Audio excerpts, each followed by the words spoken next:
Nottingham Forest and Liverpool may have tied the match 1-1, but it seemed to be more of a moral victory for Nuno Espirito Santo than it was for Arne Slot. It was the very first time I've ever seen Slot this visually upset. Not even 20 minutes into the match and he was already arguing with the referees, complaining about time wasting and throwing his hands up in the air. But what was it specifically about this match that really got under Arne's skin? Well, first of all, I think it was the pressure of trying to avenge the only loss he's had in the Premier League this season, and also because the start of the match was not the one that he had hoped for. Forest scoring early, and who else other than Chris Wood, who's been in fantastic form this season. It was clear to me exactly what Nuno Espirito Santo wanted to do in this match, and the early goal allowed them to do exactly that. And this is where I want you guys to pay close attention. When I do these tactical analysis videos, I really like to look for trends and specific concepts that were clearly worked on and talked about in the preparation for these matches, and it was obvious that Forest planned to play in a low block, shaping up in either a 4-1-4-1 or a 4-5-1 depending on where the ball was, happily waiting to absorb some pressure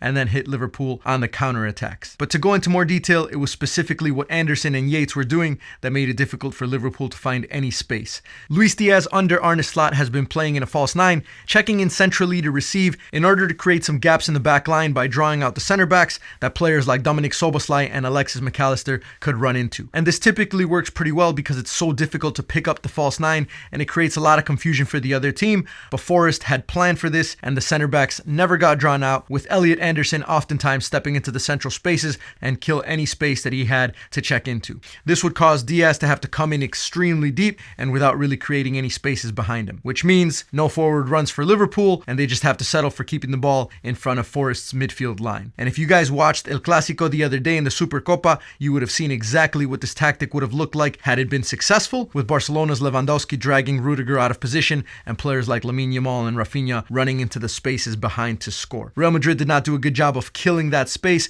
and their backline and their midfielders were never on the same page with how to shift the marking of the players, and so in that sense, Nottingham Forest was much better than Real Madrid. I also think that the compactness of the lines meant that Liverpool had to be very accurate with their passes, because anytime they tried to play forward, there was going to be very little space and almost immediate pressure on the ball. And not only was it Arne Slot who was frustrated because Liverpool made a lot of mistakes and bad passes, and you can tell that having to break that low block down was starting to get in their heads. And one thing that I've noticed is that when Liverpool haven't been playing their best this season, they start to make a lot of technical mistakes and it almost looks like players aren't on the same page. And if you guys have played the game before, you'll know that once you start making a few mistakes consistently, you end up making a lot more just because of how frustrated you get with your performance. Believe it or not, players at the highest level still make these mistakes, especially playing away against the only team that's beat you all season in the league. So as a player or a coach, when you notice that you're struggling, you have to find solutions. And that's why I think top teams are successful, because they start to figure out what the problem is and they make a plan to fix it. Had I been Arne Slot at halftime, I would have said the following things to try and get us to win the game. If Nottingham Forest were going to sit back and not press the center backs, then the center backs have to take their space higher up and dribble past the halfway line to drag that first line of pressure out. Once you start to drag players out of position, it opens up more spaces in the next line, and eventually you'll find yourself in the box with an opportunity to score. And even if you don't score, the fact that you have numbers in the box and are now pushing Forest to defend so deep, it starts to create chaos. And as much as Arne Slot wants to play beautiful football, this is one of those games where Liverpool need an ugly goal. And the more chaos you can create, the more disorganization there is for Forest, and the more disorganization there is, the higher chance that Liverpool ultimately end up scoring that ugly goal. Fortunately for Liverpool, as the game goes on, it typically starts to stretch out, and in the second half you could see that there were more gaps in Nottingham Forest's lines, with Liverpool starting to have more success playing through those central spaces. And if you've been watching Liverpool all season, you'll know that once they get the ball in those central spaces, they typically like to push it out wide for a cross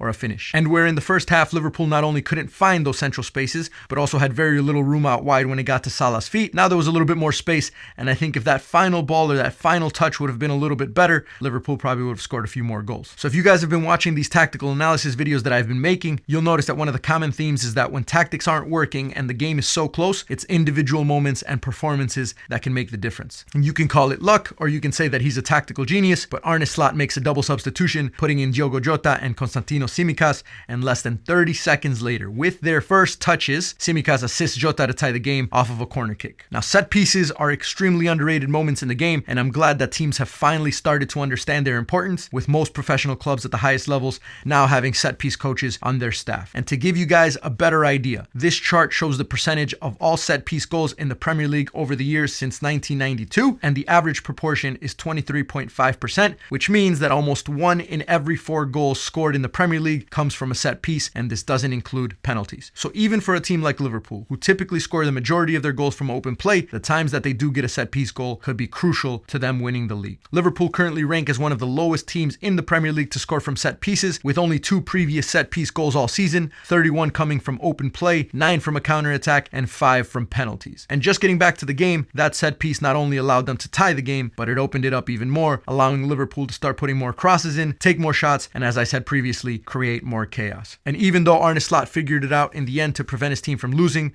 we have to give all of the credit to Nuno Espirito Santo and Nottingham Forest. They tactically played almost the perfect game. They frustrated Liverpool, prevented them from using the false 9, played the counter-attack, scored early, and came away with a draw, allowing themselves to stay within 6 points. And it's important that we're clear on Forest's intentions. They're not trying to win the Premier League. This game wasn't a must-win to try and catch Liverpool. It was a must-not-lose game so that they could stay in the top 4 and finish in a Champions League spot. So a draw against the top team is something that they'll gladly take, and also with the bragging rights of not losing all season against the most likely eventual champions. And if that isn't enough to make Nuno happy, then the fact that he's the first manager during Arne Slot's Premier League career to really get under his skin and frustrate him should make him proud enough of the job that he's doing at Nottingham Forest. So thank you guys so much for watching, and if you appreciate all the work it takes to make these videos, please go ahead and subscribe so that we can keep the channel growing and I can pump these out more often. We'll catch you guys in the next one.